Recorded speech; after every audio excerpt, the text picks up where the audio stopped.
A very good evening to you. I'm up here on a very windy cliff top again this evening. I'm just walking back actually. I've been on the beach.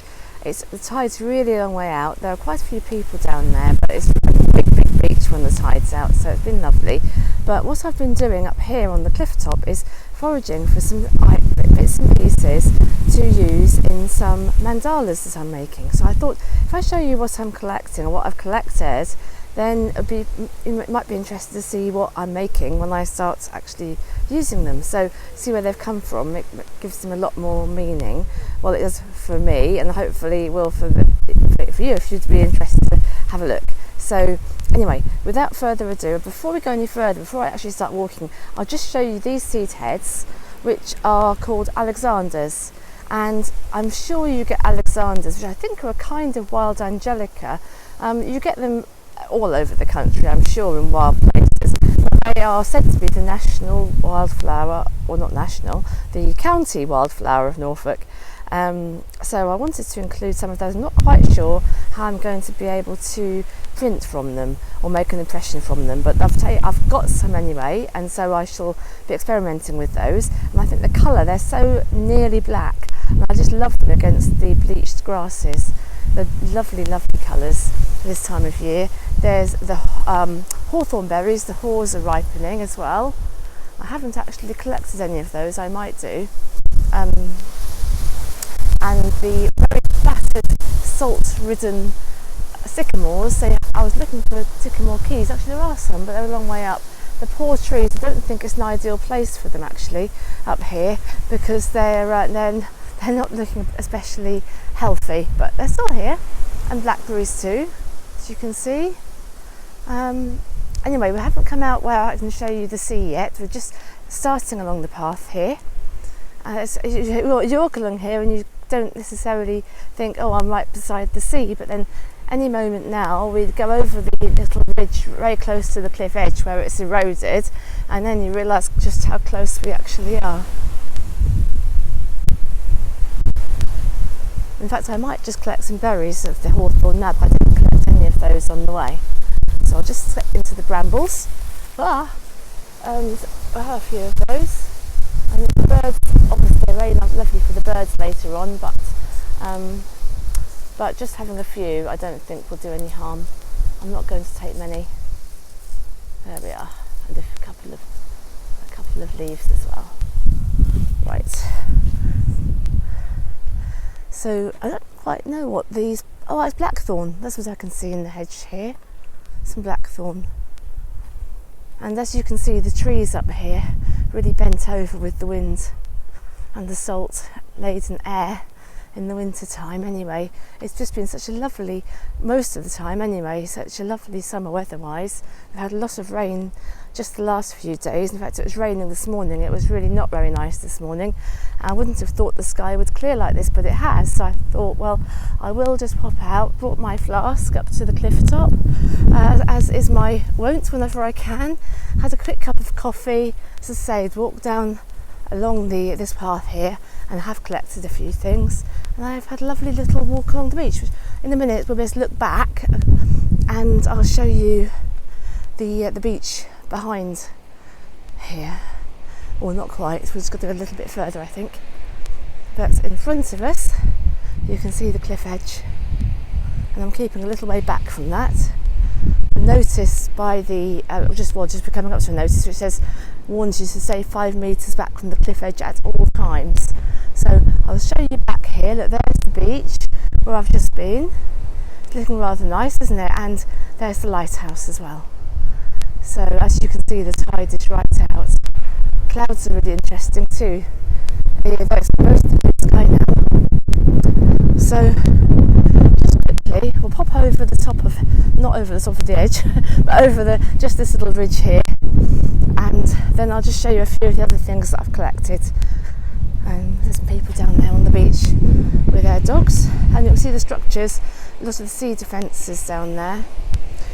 And I don't know, I think some of the services from the campsite as well. I heard somebody the other day when I was up here who remembered the campsite, saying that half of it is now on the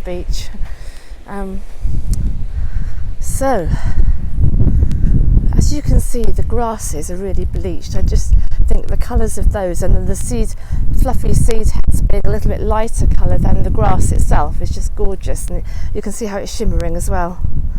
So I have collected a few of these grasses, and also this very dark coloured seed head here is plantain, but it's not the normal plantain you get in lawns. I don't know, it's also not the broad-leafed one, because it has got the narrow leaves.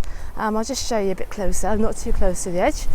It has got the narrow leaves, but the actual heads are really kind of long and interesting, and a lot of them are bent over into weird shapes, which I rather like as well.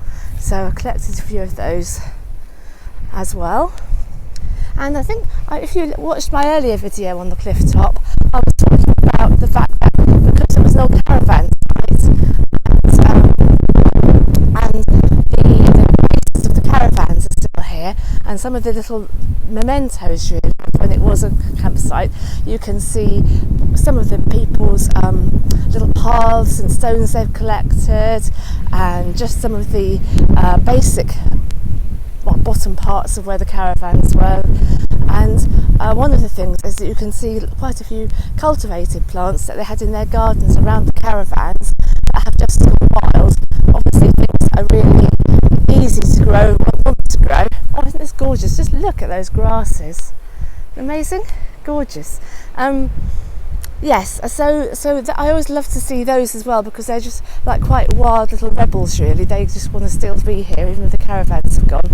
And so there's some oxeye daisies, which I think probably fell into that category, that I've collected some. And there's also here, you can see, for example, there's some yarrow. That's not cultivated, but we just happen to be walking past it, and I collected some of that as well. That's obviously very happy to be here. But some of the cultivated plants here are things like hydrangeas, shrubs, because I think that they're very tough, and also crocosmia, which is that beautiful brightly coloured spray of flowers that you see at this time of year. Very much a Lammas phenomenon, I always think. It's actually not at all cold. I'm just wearing a little sleeveless vest. You might think it would be cold, but it's actually really cold. The wind is really strange. Here, I'll show you. You can probably see there's some paving slabs. That's where the caravan would have been, but it's right on the edge now. And I'm not sure if anything else that I collected that I can show you now. Just coming back up to the road, I'll show you the spot where I had my I'd hardly call it a picnic really. It was just a flask of coffee and a little bit of a cake. Just here, that's where I always stop actually. So as you can see, it's really close to the sea there, and no boats to show you now. There were when I was first here. There was a very brightly coloured boat gleaming against the sun shining on it, but that seems to have passed by now. There's another boat out there. And the clouds are just lovely, aren't they? Just show you around again. Just so last little look before I say goodbye and wish you a good evening. I should take my forward. Isn't that lovely? And I wonder, it's an iconic image of Norfolk. But I'm just really interested as well. I'm going to pan downwards, and you'll see a little area of stones down here, and that represents the pebbles somebody brought back outside their caravan. You see pebbles they just were interested in when they were. Oh wow, I've just come back at sunset, and just look at that. Just look at that. I've popped back for something, and the sun was just setting. So that's where the sun is, by the church tower, and this is where the sea is. In some parts of Norfolk, a lot of parts of Norfolk, the sun will set over more towards the sea than this, but because we're quite a long way to the east, we get wonderful sunrises, but the sun usually is setting over the land. Isn't that lovely?